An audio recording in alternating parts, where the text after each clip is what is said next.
এই মাত্র আবহাওয়া দপ্তরে দেওয়া সবচাইতে গুরুত্বপূর্ণ খবর, আজ থেকেই বদলাতে পারে বাংলার আবহাওয়া।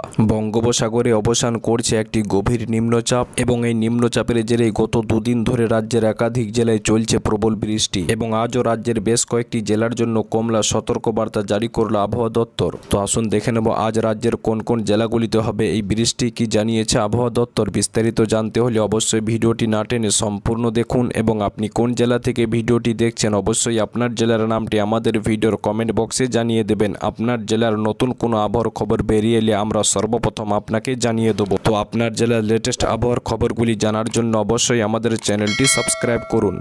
চলতি বছরে বর্ষার আগমন ঘটেছে সময়ের কিছু আগেই, কিন্তু বর্ষার আগমনের সাথে সাথে দেখা মিলেছে একাধিক নিম্নচাপের। একের পর এক নিম্নচাপ দেখা দিয়েছে বাংলার উপরে।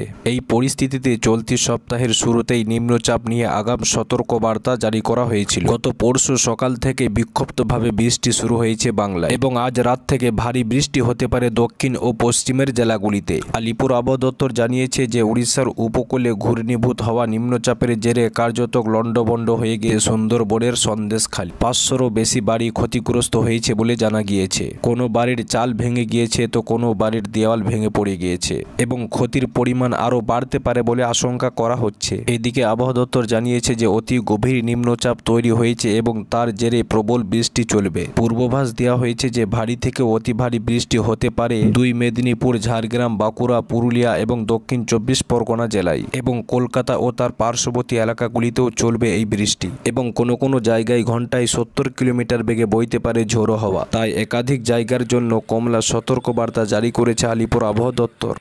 এখনকার মতো এটুকুই। পরবর্তী আপডেট পাওয়ার জন্য আমাদের চ্যানেলটি সাবস্ক্রাইব করুন এবং ভিডিওটি ভালো লাগলে লাইক ও শেয়ার করুন। ধন্যবাদ।